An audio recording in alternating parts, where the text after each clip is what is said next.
Alright, so we're going to talk about the router. A router is a pretty common tool in construction. If you're in any field in construction, you're probably going to see a router at some point. And the reason for that is it's really versatile. You can do a lot of different things with a router. Probably the most common is to put a decorative edge on a board. So if you think about, at home or whatever, you open up your cabinet drawers in your kitchen or your bathroom, and most likely you're going to have a design around the outside of your drawer front or a profile. Typically that's done with a router. Or like a kitchen table, if you have a design around the edge of your kitchen table, again, that's probably done with a router. The router is a pretty simple tool. It's basically just a motor, electrical motor here, that we can put a cutter in or a bit. There's lots of different bits, thousands of different types of bits. Here in the shop we have a couple hundred different bits. Again, most of them are for doing a profile on a board. So like right there, that's a bevel or a chamfer bit. We can mount that in there and use it to put a chamfer on our board. You can set up a router in a few different ways. Probably the most common is to set it up in a table with a fence like we have here. But you could do it in a handheld version like this, which we'll talk more about in a minute, what you use that for. They make small palm routers, small little trim routers, and recently they've even started to make little cordless routers that run off of a battery. So again, lots of different ways you can do it. Lots of different ways you can set it up. But probably the most typical is the router table with the fence. So like we have set up here. Now when we go to use our router, we need to determine which way the bit is spinning. And we want to know which way the bit is spinning so that we can feed our board into that rotation. Just like all our other tools, we always want to feed into the rotation or feed against it so that we're in control of the board. The router bit is spinning this direction or counterclockwise from the top. So we would want to feed our board into that rotation. On these router tables, I've even marked feed the board this way in case you forget. But if you're using a router on your own and you're not sure which way it spins, the easiest way to figure that out is flip the router on and off and watch it as it slows down and comes to a stop, and you can tell which way it's spinning. Okay, again, it's going counterclockwise. So I'm going to go ahead and demonstrate routing a profile around this board, and then we'll talk a little bit more about safety.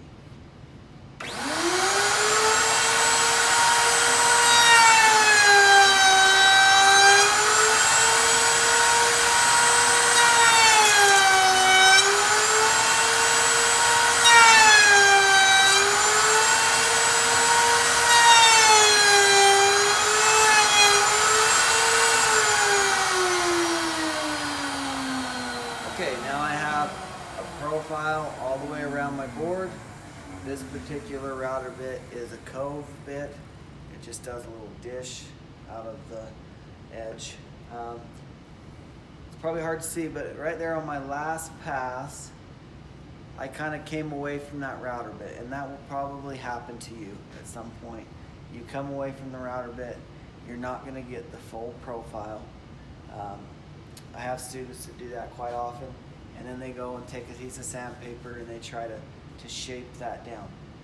Best way to fix that is if you come away from the bit and you leave a little bump, just go over it. There's nothing that says you can't go over a profile more than once.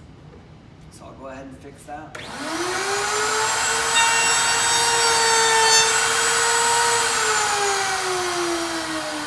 Okay, now I have that full profile all the way around. Okay, let's talk about safety. We've already hit on the first thing. We're feeding the board against that rotation. Again, if you go with the rotation, it's going to want to grab it and throw it out of your hand. So first thing, I'm going against. Second safety thing is I like these routers because they have a little drop-in plate, this little blue area right here. It's a good visual reminder to keep your hands outside of that blue area. Okay, so as I was feeding my board, my hands were out here, away from that blue plate, away from the bit, the danger zone, and I went ahead and fed my board through there. Okay, always keeping my hands outside of that blue zone. Okay, if you need to cut a more narrow board, so if you needed to route this, you can still do it, but you probably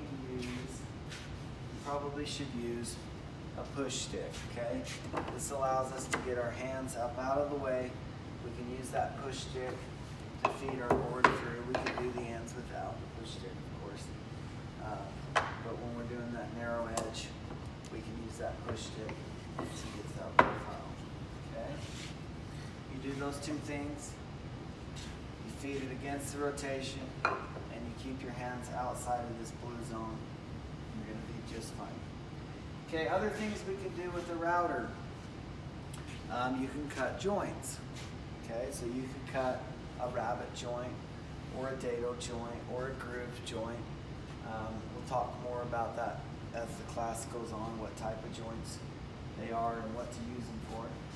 But if we needed to cut a groove joint, for example, say we were building a drawer and we wanted to cut a groove down each side of our drawer so we could put our 1/4 inch bottom in, we could do that on the router. Okay, we'll just set up a fence with a 1/4 inch straight bit, and then we can feed our drawer sides through there, cutting that groove joint. Okay. Okay, the next thing we're going to talk about is using a handheld router. There's a couple situations where we would use a handheld router, so we'll move over and do that.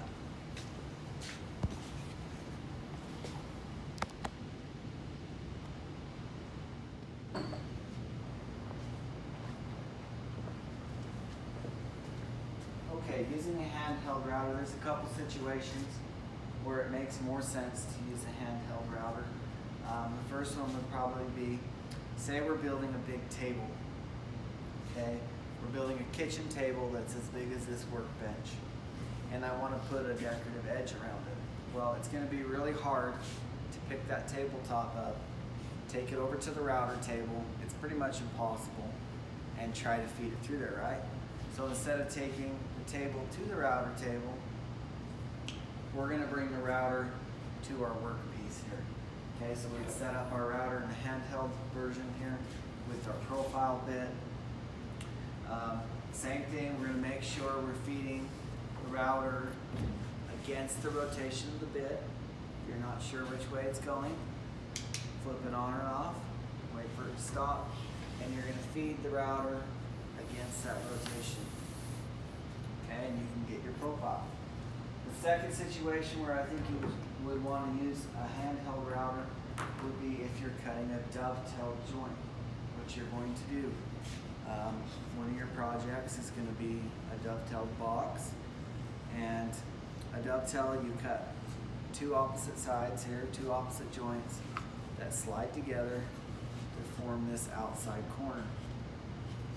You do that with a jig and a router. So we'll clamp our board in here in the jig, and then we take the router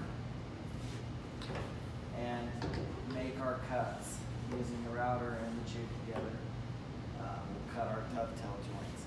Now, as far as safety when using a handheld router in either situation, you now have the router in your hands. You have the motor and the bit, which is going to spin. Even after you turn it off, it's still going to be spinning. So in both situations, it's a good idea to make your cuts, turn the router off, let go of the trigger, and wait for that bit to come to a complete stop before you pull it away. You don't want to be swinging that bit around while it's spinning. It'll hit you, or the cord, or the dovetail jigs. It's going to hit something you don't want, and it's going to cut it. Okay.